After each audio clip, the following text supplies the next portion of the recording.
Hello friends, स्वागत है आप सभी का हमारे यूट्यूब चैनल सिजी ज्ञान पर।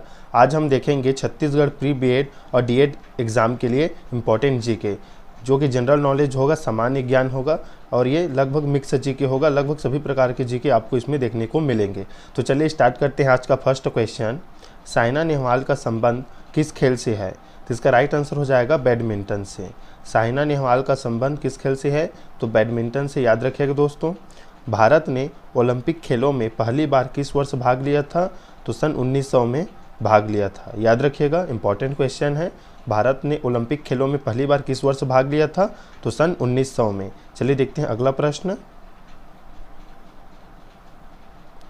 अगला प्रश्न है, ओलंपिक खेलों में पदक जीतने वाली पहली भारतीय महिला खिलाड़ी कौन है? तो कर्णम मल्लेश्वरी। याद रखिएगा, कर्णम मल्लेश्वरी है ओलंपिक खेलों में पदक जीतने वाली पहली भारतीय महिला। नेक्स्ट क्वेश्चन है, बैक टू द वेदास मतलब वेदों की ओर लौटो का नारा किसने दिया था? तो महर्षि दयानंद ने। याद रखिएगा, ये इंपॉर्टेंट क्वेश्चन है, बहुत important. Back to the Vedas, वेदों की ओर लौटो का नारा किसने दिया था? तो महर्षि दयानंद ने। ओलंपिक खेलों में पदक जीतने वाली पहली भारतीय महिला कर्णम मल्लेश्वरी। याद रखिएगा। चलिए देखते हैं अगला प्रश्न।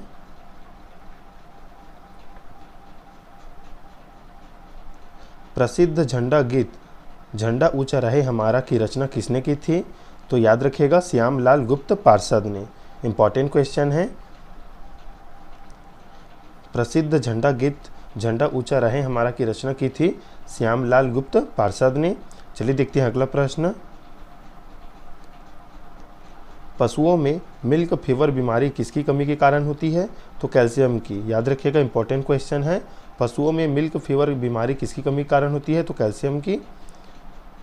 मानव शरीर के किस अंग द्वारा यूरिया को रक्त से फिल्टर किया जाता है?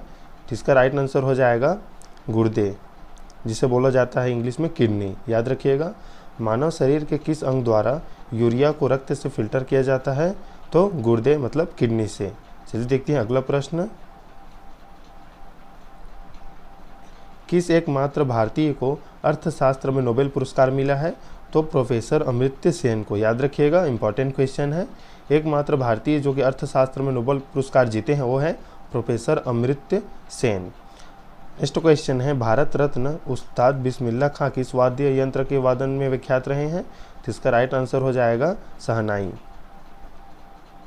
शहनाई। याद रखिएगा, इंपॉर्टेंट क्वेश्चन हो भी। भारत के अंतिम गवर्नर जनरल कौन थे? तो सी राजगोपालाचारी। याद रखेंगे, इंपॉर्टेंट क्वेश्चन है, ये भी पूछा जाता है एग्जाम में। भारत के अंतिम गवर्नर जनरल कौन थे? तो सी राजगोपालाचारी। चलिए देखते हैं अगला प्रश्न। अगला प्रश्न है, भिलाई इस्पात संयंत्र का निर्माण किस देश के सहयोग से किया गया था? तो याद रखिएगा, रसिया से।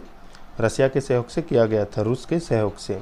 जो छत्तीसगढ़ में स्थित है भिलाई इस्पात संयंत्र, उसका निर्माण किया गया था रूस के सहयोग से। उत्तरी ध्रुव में भारत के अनुसंधान केंद्र का नाम क्या है?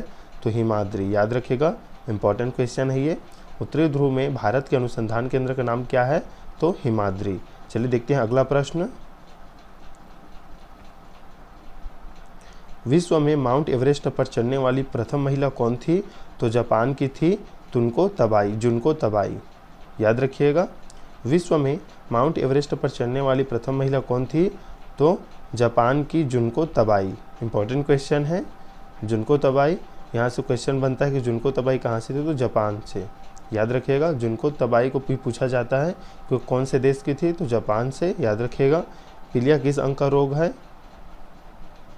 तो यकृत या लीवर। पीलिया जो रोग है यकृत या लीवर में होता है। याद रखिएगा। चलिए देखते हैं अगला प्रश्न। द्रव सभी दिशाओं में समान दाब पारित करता है, यह कथन किस नियम से संबंधित है? तो पास्कल का नियम। याद रखिएगा, इंपॉर्टेंट क्वेश्चन है। क्लोरोफिल का खनिज घटक क्या है? तो मैग्नीशियम है। इंपॉर्टेंट क्वेश्चन है। एलपीजी गैस में क्या होता है? तो ब्यूटेन होता है। किसने सर्वप्रथम अशोक के अभिलेखों को पढ़ा था? तो जेम्स प्रिंसेप। याद रखिएगा, ये बहुत इंपॉर्टेंट क्वेश्चन है। ये क्वेश्चन एग्ज़ाम में जो है देखने को मिलता है कि सर्वप्रथम जो अशोक के अभिलेख को किसने पढ़ा था? तो जेम्स प्रिंसेप ने। याद रखिएगा। चलिए देखते हैं अगला प्रश्न।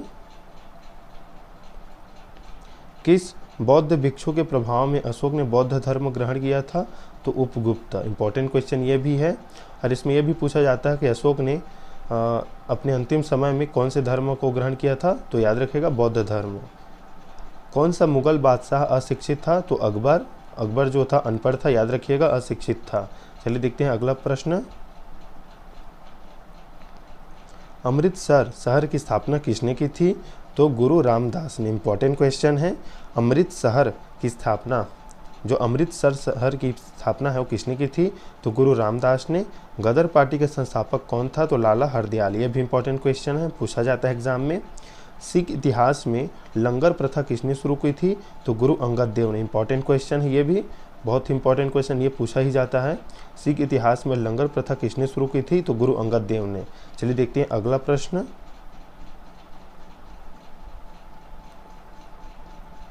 सबसे प्राचीन वेद कौन सा है, तो ऋग्वेद है। याद रखिए दोस्तों, सबसे प्राचीन वेद कौन सा है, तो ऋग्वेद।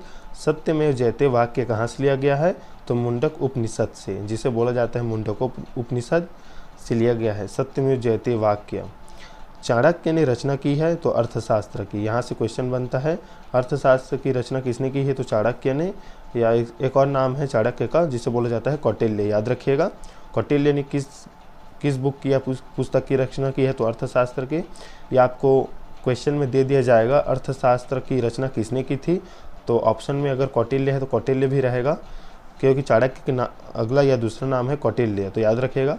तो ये थे इंपॉर्टेंट 25 क्वेश्चन। तो मिलते हैं नेक्स्ट वीडियो में, तब तक के लिए धन्यवाद।